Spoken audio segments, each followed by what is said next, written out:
날마다 쓰는 나의 신앙일기 TV 데일리 큐티 나무 향기입니다. 오늘은 1월 12일 목요일입니다. 오늘 함께 묵상할 성경 본문은 로마서 4장 16절에서 25절입니다. 그러므로 상속자가 되는 그것이 은혜에 속하기 위하여 믿음으로 되나니 이는 그 약속을 그 모든 후손에게 굳게 하려 하심이라. 율법에 속한 자에게뿐 아니라 아브라함이 믿음에 속한 자에게도 그러하니 아브라함은 우리 모든 사람의 조상이라. 기록된 바 내가 너를 많은 민족의 조상으로 세웠다 하심과 같으니 그가 믿은 바 하나님은 죽은 자를 살리시며 없는 것을 있는 것으로 부르시는 이시니라. 아브라함이 바랄 수 없는 중에 바라고 믿었으니 이는 내 후손이 이같으리라 하신 말씀대로 많은 민족의 조상이 되게 하려 하심이라. 그가 백선화되어 자기 몸이 죽은 것 같고 사라의 태가 죽은 것 같음을 알고도 믿음이 약하여지지 아니하고 믿음이 없어 하나님의 약속을 의심하지 않고 믿음으로 견고해져서 하나님께 영광을 돌리며 약속하신 그것을 또한 능히 이루실 줄을 확신하였으니 그러므로 그것이 그에게 의로 여겨졌느니라. 그에게 의로 여겨졌다 기록된 것은 아브라함만 위한 것이 아니요 의로 여기심을 받을 우리도 위함이니 곧 예수 우리 주를 죽은 자 가운데서 살리신 이를 믿는 자니라. 예수는 우리가 범죄한 것 때문에 내줌이 되고 또한 우리를 의롭다 하시기 위하여 살아나셨느니라. 오늘 본문은 아브라함이 하나님을 믿어 의롭다 하심을 받았는데 그 아브라함의 의가 어떻게 지금 우리에게 상속되었는지를 말해주고 있습니다. 이 말은 아브라함의 의 자체가 그대로 우리에게 전달되었다고 말하는 것은 아닙니다. 믿음의 법이 상속되었다는 말입니다. 모세가 율법을 받아 이스라엘 백성들에게 전해주므로 이스라엘 백성들은 율법을 상속받게 되었습니다. 하지만 모세보다 훨씬 더 조상인 아브라함은 자손들에게 이미 믿음의 법을 상속해 주었던 것입니다. 그렇다면 누가 아브라함의 자손이 됩니까? 16절에 그러므로 상속자가 되는 그것이 은혜에 속하기 위하여 믿음으로 되나니 이는 그 약속을 그 모든 후손에게 굳게 하려 하심이라. 율법에 속한 자에게 뿐만 아니라 아브라함이 믿음에 속한 자에게도 그러하니 아브라함은 우리 모든 사람의 조상이라고 되어 있습니다.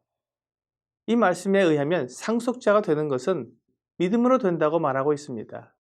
아브라함의 믿음의 법을 상속하는 자손은 믿는 사람입니다. 율법을 상속받는 것은 혈통으로 됩니다. 이스라엘 자손이라는 혈통을 기준으로 율법을 받았기 때문입니다. 하지만 믿음의 법은 모든 믿는 사람이 아브라함의 자손이 된다고 말씀하고 있습니다. 그렇다면 아브라함이 믿은 것은 무엇입니까? 17절에 하나님은 죽은 자를 살리시며 없는 것을 있는 것으로 부르시는 이신이라고 말씀하고 있습니다. 아브라함이 믿은 것은 하나님입니다.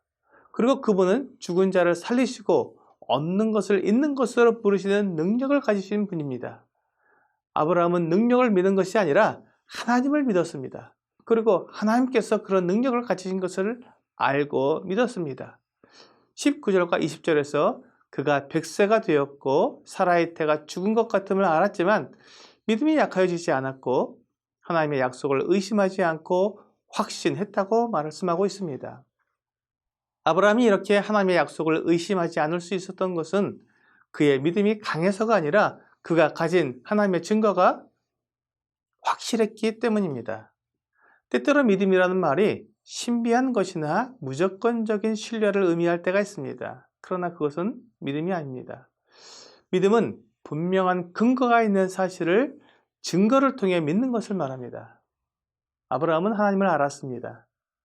노아의 아들 셈은 아브라함의 6대조 할아버지입니다. 그런데 셈이 죽은 시기는 아브라함이 죽은 시기와 비슷하다는 것이 성경 연대를 통해서 알 수 있습니다. 아브라함은 셈과 같은 시대를 산 것입니다. 셈은 홍수를 경험하고 방주에 타서 구원을 받은 사람입니다. 그리고 그는 바벨의 사건을 경험했습니다. 이 셈의 후손인 아브라함은 셈에게 하나님에 대한 많은 이야기를 들었을 것입니다. 그것이 아브라함이 하나님을 믿고 순종할 수 있는 매우 확실한 근거가 되었을 것입니다. 약속대로 비를 내려 세상을 심판하신 하나님, 그러나 방주를 예비하여 하나님을 믿는 사람들을 구원하신 하나님, 그렇게 죽은 자를 살리시며 없는 것을 있는 것으로 부르시는 분이라는 것을 확실히 알고 있었을 것입니다. 이러한 하나님에 대한 확실하고 분명한 증거가 백세가 그가, 또한 그의 아내 사라가 90세가 되어 태가 죽은 것 같이 되었음에도 그 약속을 의심하지 않고 확신했던 것입니다. 이것이 아브라함에게 의가 된 것입니다. 그리고 그 의는 예수 우리 주를 죽은 자 가운데서 살리신 이를 믿는 우리에게도 똑같이 주어졌습니다. 아브라함이 믿은 것과 우리가 예수 그리스도를 믿는 것이 동일한 믿음이며, 그렇기에 우리에게도 하나님의 의가 주어진 것입니다. 우리가 예수 그리스도를 믿는 것 역시 무조건 믿는 것이 아닙니다. 예수 그리스도께서 하나님의 아들이시라는 분명한 증거와 증인이 있습니다. 그들의 증거를 보고 의심할 수 없는 확실한 믿음을 가지게 되는 것입니다.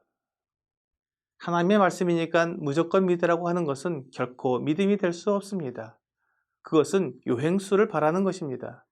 믿음은 요행수가 아니라 확실한 증거 위에 결코 반박될 수 없는 약속을 통해 가지게 되는 것입니다. 그러므로 예수님을 믿는데 확신이 없다는 것은 내가 증거를 확인해 보지 않고 그냥 다른 사람이 하는 말을 그런가 보다 하고 믿은 것입니다. 그러므로 근거가 없고 확실한 내용을 알지 못하니 믿음이 약하고, 내가 알지 못하는 것을 다 다른 사람이 주장하면 이내 그 믿음이 흔들려 버리는 것입니다. 아브라함은 하나님을 의심하지 않았습니다. 그것은 그가 그만큼 하나님을 정확히 알았다는 것입니다. 그의 전 인생을 맡기고 따르기에 충분한 분으로 믿을 수 있을 만큼 확실한 증거를 가졌다는 것입니다. 우리가 믿는 예수님은 우리가 범죄한 것 때문에 내어준 분이고 우리를 의롭다 하시기 위해서 살아나신 분입니다. 이 사실은 막연한 내용이 아니라 수많은 증인들이 있습니다. 예수님의 부활을 목격한 많은 증인들과 또 그 증인들의 말을 확인한 많은 사람들, 그리고 우리와 같이 그 소식을 듣고 믿은 헤아릴 수 없이 많은 사람들이 있습니다. 그들의 증언과 증거를 통해 예수 그리스도께서 부활하신 하나님의 아들이심을 의심하지 않고 믿을 수 있습니다. 오늘의 적용 질문을 보겠습니다. 나에게 하나님은 어떤 분입니까? 나는 하나님을 어떻게 믿고 있는지 생각해 보아야 합니다. 하나님이 죽은 자를 살리시고 없는 것을 있는 것으로 부르시는 분이라는 것을 확실한 증거를 통해 믿고 있습니까?